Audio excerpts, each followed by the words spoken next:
On va basculer dans le pire maintenant. On va faire venir la classe de Madame Touvenin, cette classe d'enfants qui adore venir poser des questions aux invités de cette émission. Mais en venant, le bus de la classe s'est perdu dans la brume, il y a 30 ans.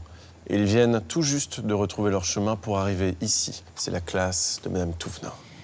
Des esprits d'enfants disparus depuis il y a fort longtemps s'interrogent et ceci se matérialise en musique.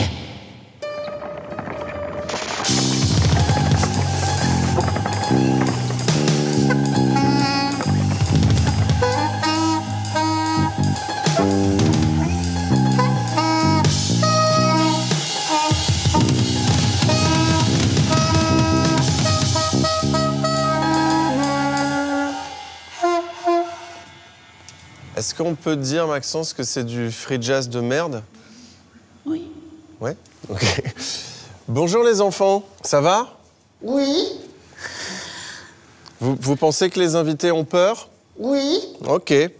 On va prendre une question de Mathéo. Mathéo, c'est le petit qui a les cheveux blancs. Salut Mathéo. Mathéo qui a une question pour Michael. Vas-y Mathéo.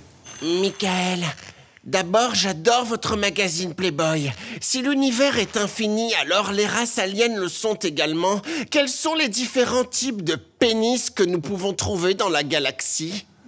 Alors Mathéo, c'est une très très bonne remarque. Effectivement, il y a énormément de sortes de pénis dans l'univers.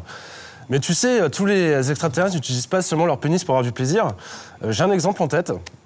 C'est les zoomites. Alors les zoomites, en fait, c'est un peu les amiches de l'univers. Et pour se reproduire, en tout cas pour avoir des orgasmes, ils se serrent la main. Donc tu vois, il existe différentes manières d'avoir du plaisir dans l'univers. Et ça, faut bien le souligner, quoi. On va prendre une nouvelle question de la... Je crois que la petite Mélanie a une question pour Patrick. Patrick, si les aliens ont des millénaires d'avance technologique sur nous, pourquoi sont-ils manifestement autant fascinés dans leurs expérimentations par les anus des êtres humains? Je pense qu'on peut en déduire que l'anus humain est une sorte d'aboutissement technologique dans l'univers, manifestement. Je crois que c'est la seule conclusion. Ou alors, ils ne sont jamais venus sur Terre, hein. Mais en tout cas, s'ils sont venus pour ça, c'est qu'il doit y avoir un truc. Hein. Ça doit être comme une espèce de ressource précieuse. C'est vrai qu'il y a toujours cette histoire de sonde anale qui revient tout le temps dans les expérimentations aliens. Pourquoi? C'est vrai que c'est un truc qu'on retrouve beaucoup dans la culture populaire, dans South Park, par exemple, ouais. la sonde anale. Après, je pense qu'il y a aussi peut-être une part de fantasme là-dedans. Les gens qui prétendent avoir été sondés comme ça, peut-être des projections là-dedans. Il y a une part de fantasme, à mon avis. Justement, Anne-Sophie, je crois que le petit Jules a une question pour toi. Anne-Sophie, est-ce que l'alien parfait est une connasse? Bien sûr. C'est vrai? Oui, ça sera sûrement un prochain opus. Évidemment, et je suis sûre qu'il y a plein d'aliens qui sont hyper complexés à cause des aliens parfaits, qui font tout bien, et les pauvres aliens, après, ils le vivent mal. Donc, non, bien sûr.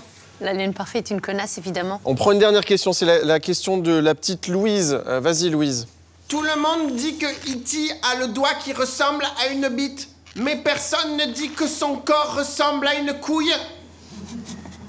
C'est très juste. Ouais. Merci les enfants, et on n'oublie pas de laver sa trompe après avoir pondu dans les humains. Allez, on sort les doigts des fesses de son ami et on clique sur « Je m'abonne ».